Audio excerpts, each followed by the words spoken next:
Assalamu alaikum wa rahmatullahi wa barakatuh, my brothers and sisters. How is everyone? Alhamdulillah, it's been a tough couple of days. Definitely. And it's very funny because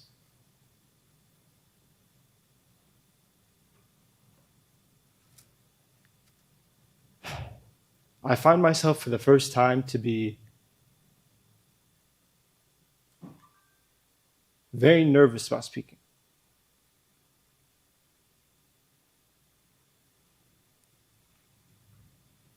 Usually I'm not very nervous. I've gotten over the beginning jitters, I'm more excited. But tonight feels uniquely heavy.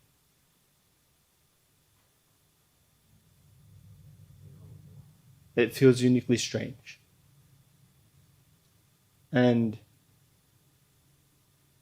tonight, inshallah, I'll be speaking about returning to the origin, or our origin. Because I think in times like these, the human being just needs to reset and figure out who they are all over again. أعوذ بالله من الشيطان الرجيم. بسم الله الرحمن الرحيم. In the name of Allah, the most merciful, the most compassionate. Alhamdulillahi Rabbil Alameen. All praise belongs to God, Lord of all the worlds. والصلاة والسلام على سيدنا ونبينا أبي القاسم المصطفى محمد.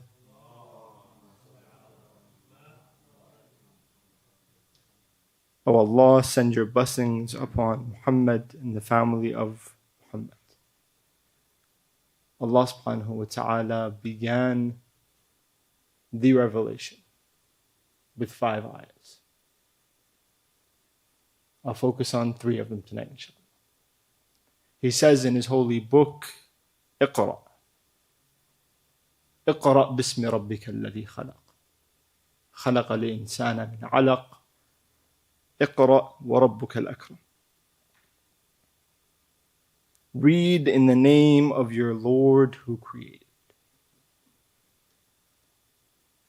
He created the human from a blood clot.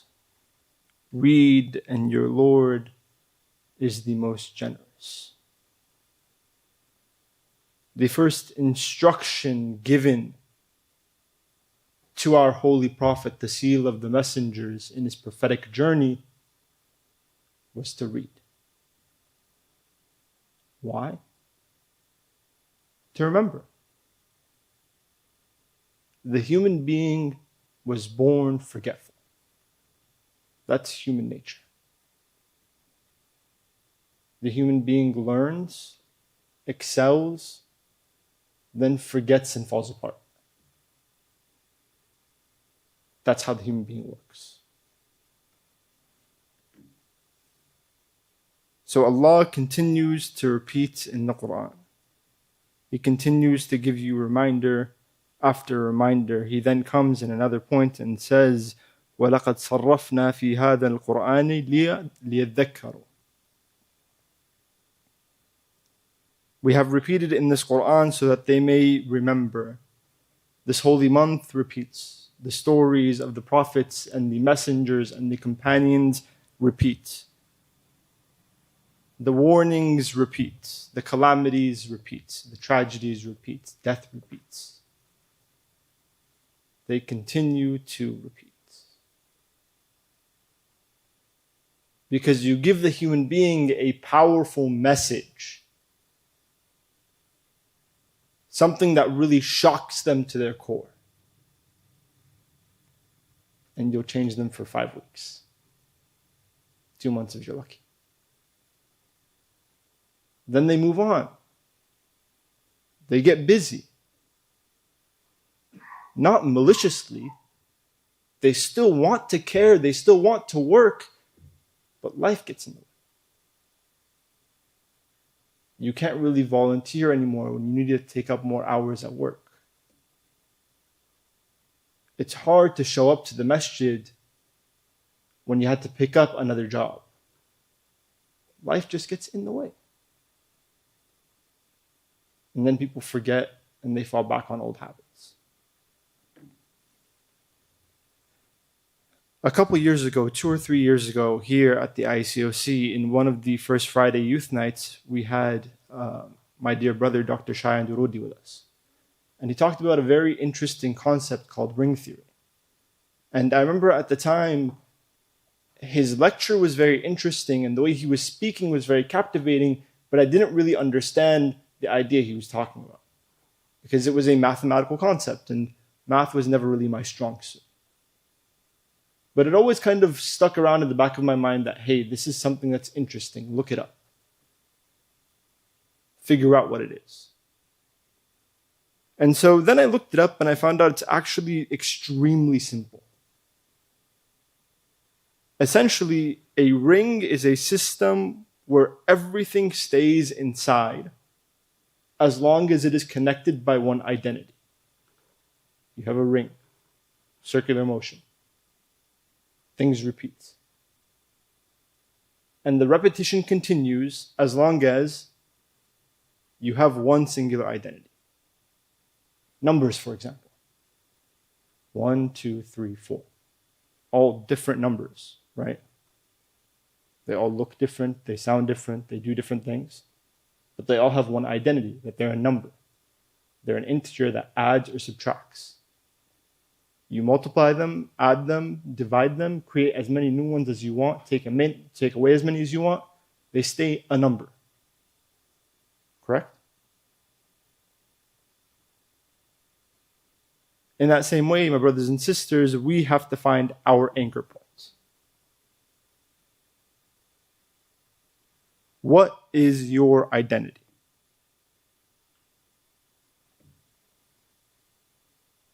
What system are you looking for? You have to remember your identity is what you're going to revolve around. Meaning it is your starting point. And so think about, where do you want to start?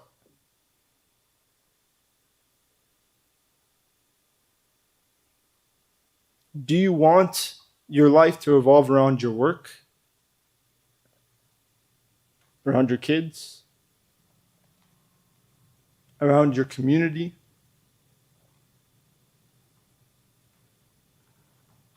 Or would you like to say that the reason I wake up in the morning, the one thing that keeps me running, my why, is the fact that I live my life in the service of God. I wake up every day knowing that I have the conviction to do whatever I need to do to serve God.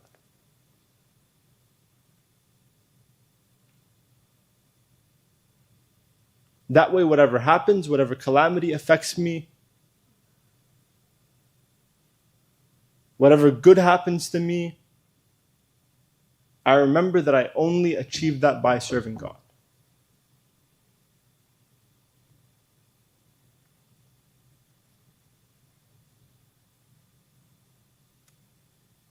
Speaking of identities, I remember when I first entered into the seminary in Najaf, one of the first things they taught us, probably my 3rd or 4th ever class, was that without natiqiyya, intellect, the human being was just an animal. That the human being is animal plus intellect. First thing they teach you. And of course, the Quran affirms that much before. But then I started thinking, and I remembered in 10th grade history, I had a history professor that gave us an anecdote to explain how World War I and World War II began. Animal. It stands for alliances, nationalism, imperialism, militarism, assassination, and loyalties. Now, those are a lot of big words, but essentially all they mean are people followed their nations more than the truth. They loved their flags more than they could ever love justice. And they trusted the weapons that they had built over the intellect that God had provided them.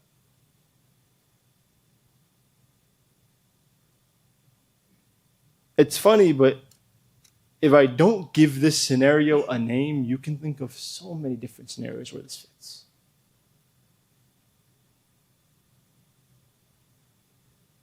You want to go 1400 years ago, 1000 years ago, 600 years ago. And it seems that in the past few years, it's happened so much more often. But it's always been the same phenomenon. This anecdote is the reason people fall apart. Is the reason a human being becomes an animal.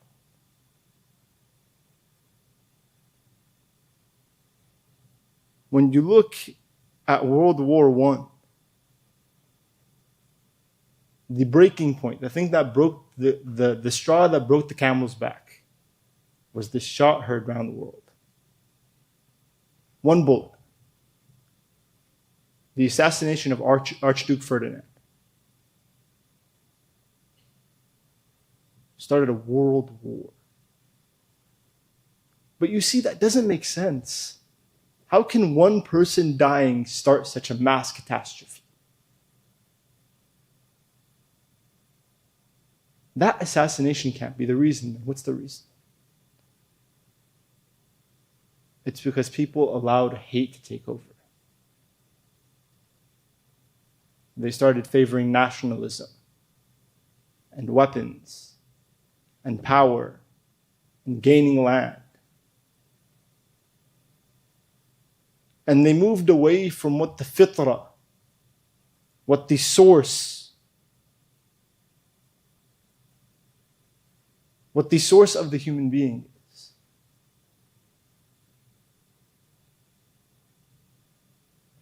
You see, my dear friends,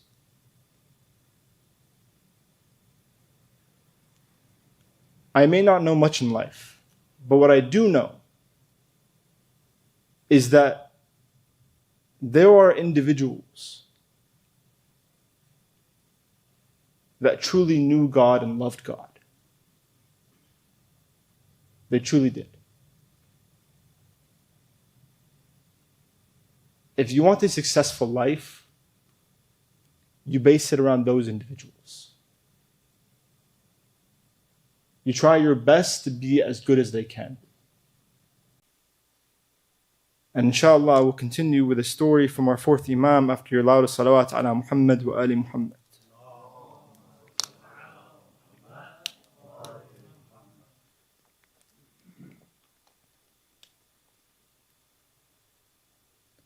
We spoke about how to complete the ring you need an identity. There needs to be the why, the thing that the ring circles around.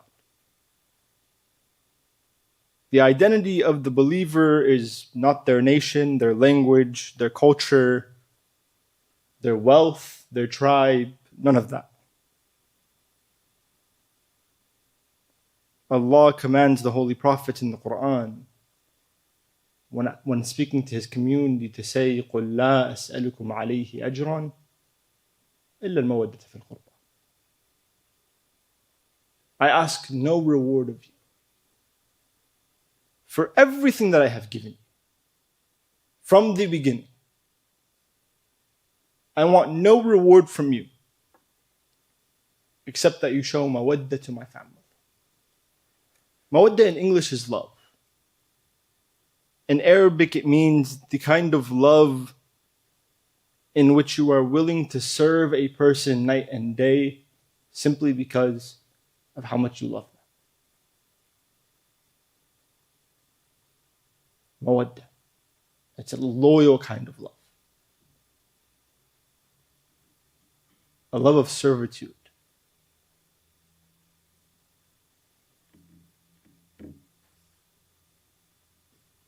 It is the kind of love that truly, truly encapsulates your heart. And that love is only found when you study these righteous individuals. There's a story from our fourth Imam in which there was a servant in his house, and he was carrying a plate of food, and he ended up dropping it on the head of the Imam's newborn baby. The baby passes away. The Imam, in this circumstance, he gives the servants as much money as they need to be comfortable, and he allows them to go. He frees them. The servant comes back later, asking if they had hurt the Imam so deeply that the Imam no longer wanted to see them. And the Imam replied, no. He had replied that he had already forgiven the servant. But he knew that every time the servant would see the face of the Imam, he would feel the guilt and shame of what he had done. And so he acted out of love. He acted out of thinking about others. He had just received the news that his newborn son had passed away, yet he didn't act out in anger. He didn't act out of grief. He didn't act out in a split-second decision that he would regret moments later, as many of us would do in that scenario. He showed grace and kindness. And that is someone who truly loves Allah subhanahu wa ta'ala.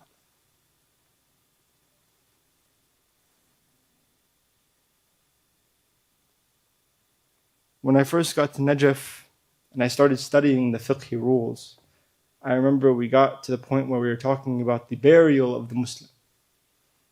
And we got to the section that speaks about martyrdom. And I remember being shocked at just how many rules there were for us to consider somebody a martyr. It felt like so many holes that you had to jump through, so many loops.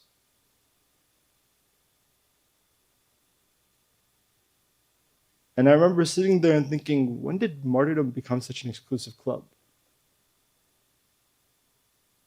Because here's the thing, the meaning has shifted in recent years. When people think of martyrdom, they think of 2016. They think of suicide bombings. They think of extremism. Truly, when you look at martyrdom, martyrdom has existed throughout history, in media, in religion, in day-to-day life.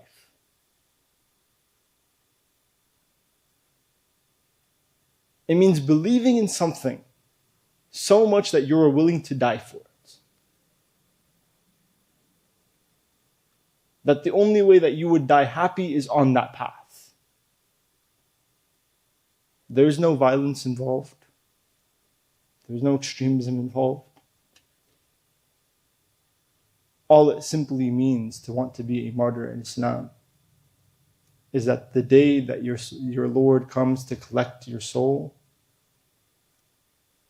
that soul is on his path. It lived a normal life.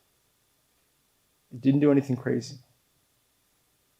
It went to work and built a family, but was generally a good person. Gave charity. Gave people the benefit of the doubt. Loved people. That is the goal when we speak about martyrdom. And so I remember I was puzzled as to when it became such an exclusive club.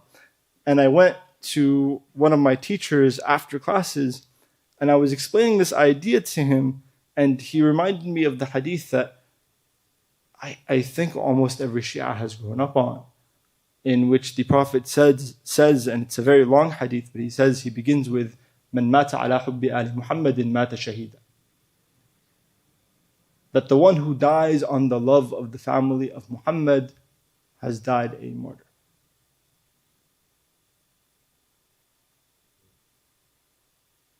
And it's very interesting. Because before it was, قُلْ لَا أَسْأَلُكُمْ عَلَيْهِ أَجْرًا إِلَّا الْمَوَدَّةَ فِي الْقُرْبَى. Here it's مَنْ مَاتَ عَلَى حُبِّ آلِ مُحَمَّدٍ. What is hub? Hubb is love, my brothers and sisters.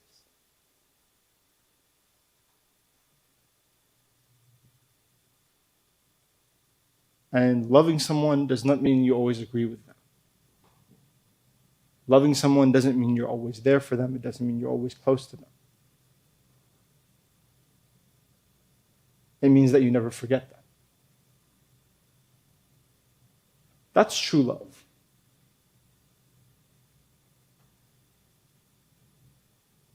When two people are in love, it doesn't mean that they could never be separated. Because that's too attached.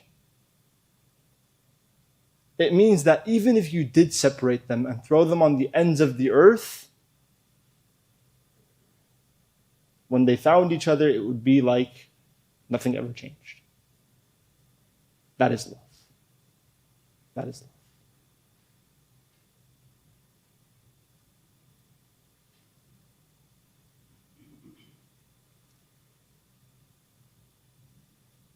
We began this speech by speaking about reminders. Allah subhanahu wa ta'ala is very smart in His planning. And He instills love in you for certain actions when you're a child.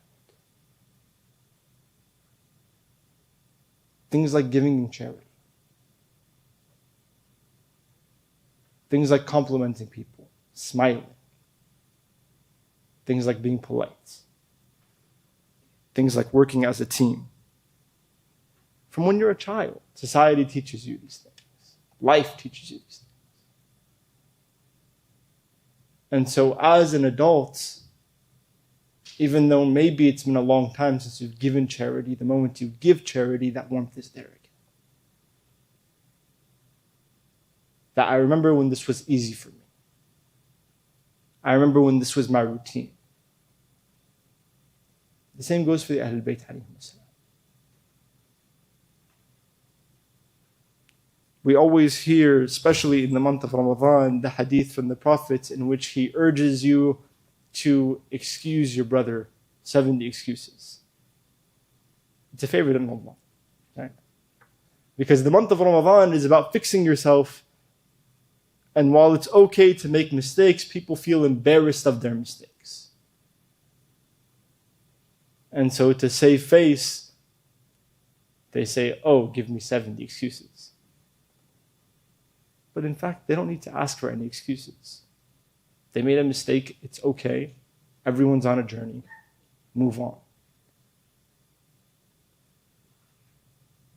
But anyways, this whole idea of 70 excuses. And then it's funny because there's an ending to it in which the Prophet says, if you cannot say maybe that he has an excuse that I do not understand. That even if you've thought of every single excuse you could ever give him, and you still couldn't figure it out, say maybe there's something I'm not understanding. Continue to give the benefit of the doubt. Anybody who has ever felt an ounce of love for the Ahlul Bayt alayhim as-salam, for the purified progeny of the prophets.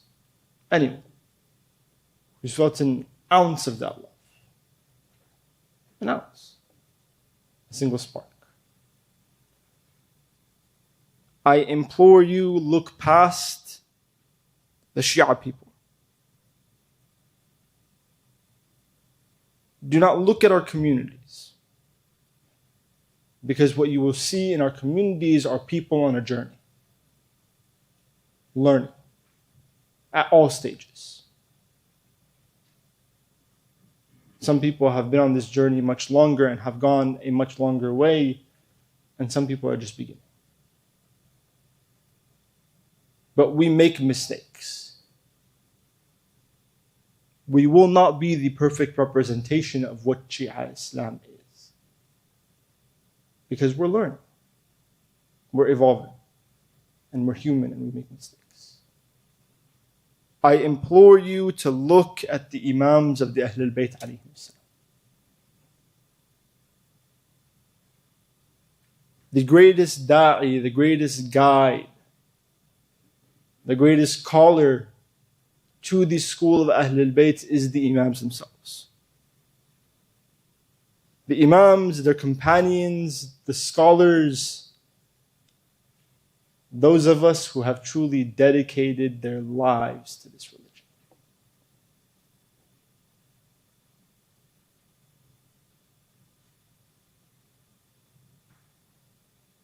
When I hear news that I don't know what to do with, I seek refuge in the words of the man who stood and said, لو انكشف لي الغطاء ما ازددت يقينا. صلوا على محمد وآل محمد.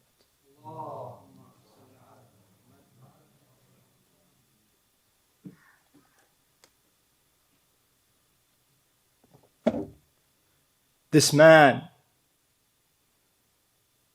stands and says, even if the divine truths of the universe, even if all the hidden knowledge that was hidden from the human being was shown to me, if that veil was lifted, لو انكشف لي الغطاء ما ازددت يقينا. I would not gain more certainty. Certainty, my brothers and sisters, meaning 100% belief.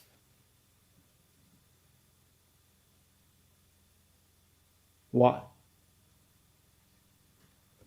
What kind of a man is this that is able to live a life to gain 100% certainty in his Lord?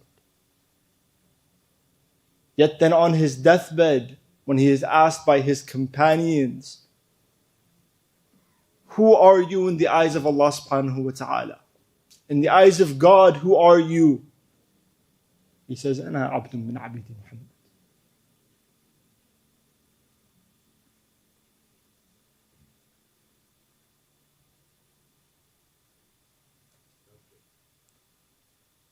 He says, do you want to know who I am? I am one of the servants of Muhammad.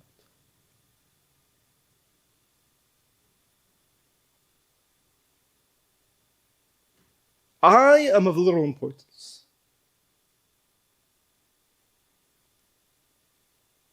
For without that man, I would not be where I am. That's what that says. That's what that says.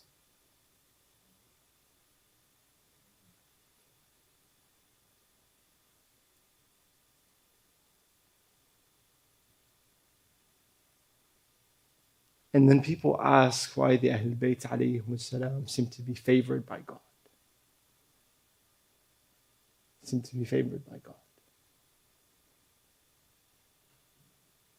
A lot of people become very sad when thinking about the calamities and the tragedies of the Ahlul Bayt alayhim salam. And I do as well. But I've come to find a bittersweet angle to it.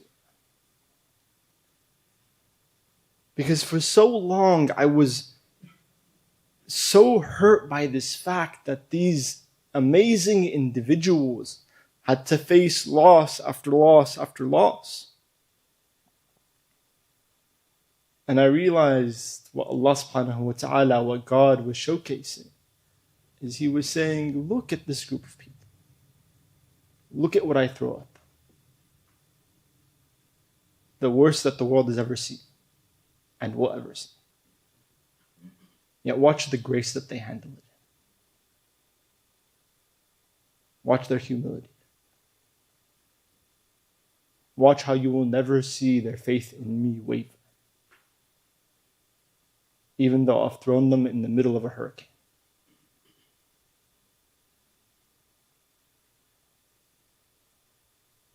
Truly, my brothers and sisters, when we began and said that Allah writes so you remember. Truly it is so you remember.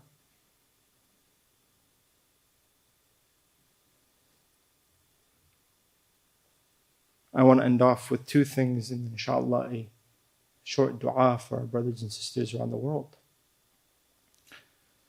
The first is an analogy that I like to use, but I've also been told that maybe I shouldn't use it. And so inshallah we'll see how this goes tonight. There's this old Arabic story, and I think it's there in Persian as well, of Majnun Layla. Right? And it tells the story of this young boy who's so infatuated with this figure, Layla, that he goes to her village and he begins kissing the wall of this wall and that wall, simply looking for Layla. The kind of love that transcended into junoon, madness, complete infatuation.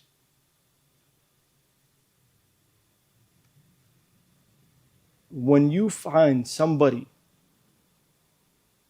who trusts and knows your Lord like the Ahlul Bayt alayhim salam do, can you really be blamed for falling into a state of madness?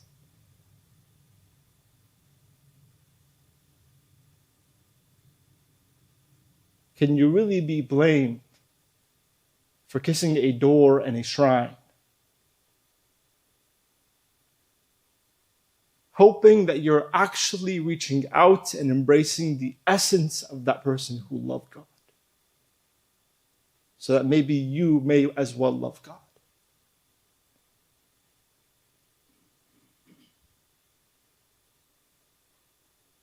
When God comes and tells you, وَلَا تَحْسَبَنَّ الَّذِينَ قُتِلُوا فِي سَبِيلِ اللَّهِ أَمْوَاتٍ بَلْ أَحْيَاءٌ عِنْدَ رَبِّهِمْ يُرْزَقُونَ.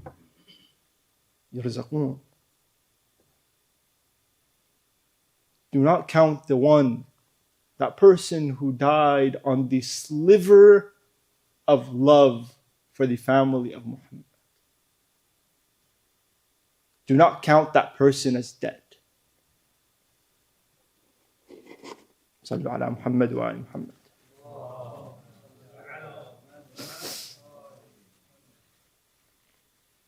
And how many hundreds of examples come to mind when these words are spoken, when we speak about the people who died on the love of the family of Muhammad.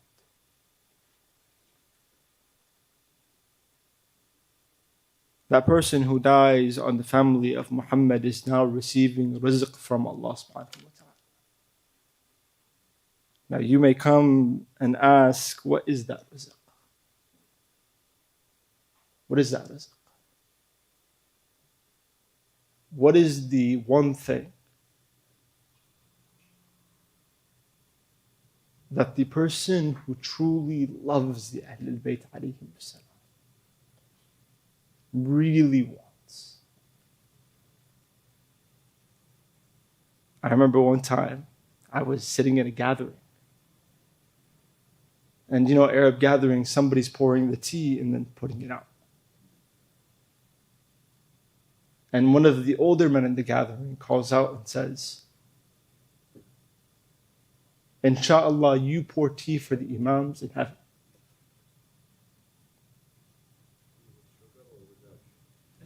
Depends how do they take it. With asal, بالضبط, أحسنتم. And it's a very silly thought, right? But if you really think about it, that's a beloved act. When the boy becomes 15, 16, mid-20s, he feels happy to pour the tea for his family and servants. Because I did something minuscule for you, but it's symbolic that I am serving you. It's that same idea. But apply it to the person that you have been taught to love intrinsically from the day you were born. From the day you were born. And you might come and argue and say, well, Sayyid, that's not fair because I wasn't born Shia. I wasn't born religious. No. God, from the day that He put you on this earth, built you with an internal compass that points towards Him. That internal compass has airdrop. You walk past somebody else with the internal compass, you get a blip on your map. The stronger the signal coming from that blip, the farther away you are, the farther you can see. Right? Some people, you can feel that love radiating off of them when they enter the room. There's just that guy that when you see him, you just smile. That's it. There's some people that's aura fills a city. You get that one speaker that comes to your city from Muharram, and when they touch down, the city just feels different. Because this person has brought their blessings with them as they traveled to your city. That's it. Love one another, my brothers and sisters. I can't say anything more than that. I told you we'd return to our origin in today's lecture, and our origin is love. Love. Give people the benefit of the doubt. Take a deep breath. Understand that it's going to be okay.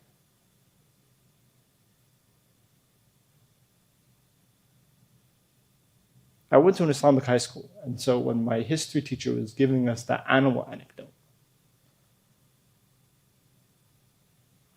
he said that I like to replace assassinations with a different anecdote. He said, I replace assassinations with arrogance. Because I don't think it was the assassination that started World War I. I think all it took was for one person to get arrogant and refuse to back down. And then it was a domino effect. One person's ego got hurt. Now the next person's ego gets hurt. It's a domino effect. Because if our ego gets hurt, it's the worst thing that can possibly happen to us. Then we go all out to defend it.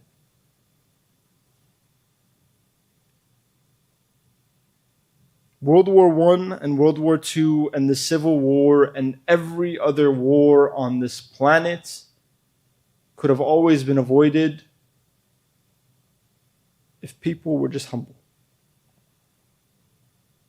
and learned to love each other more than focus on their differences.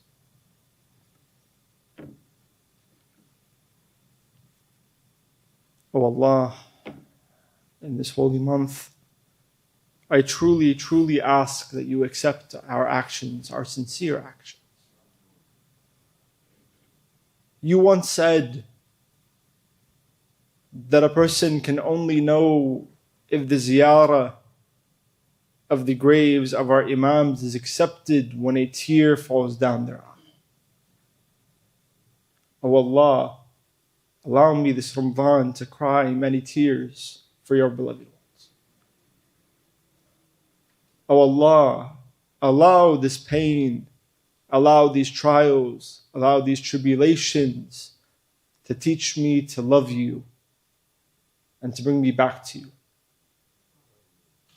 Oh Allah, if I have transgressed upon myself in this past year, if you taught me lessons last Ramadan, but I left them behind, please forgive me and teach me again this year and allow me to stay one of the students of your knowledge. For the souls of our dearly departed ones, the ones that were here with us last year but aren't today, the ones we knew who were here with us in the past few days but are no longer today, and for all the souls of the mu'mineen and the mu'minat, especially the ones who died on the love of the family of Muhammad, please recite Surah Al-Fatiha preceded by your loudest salawat ala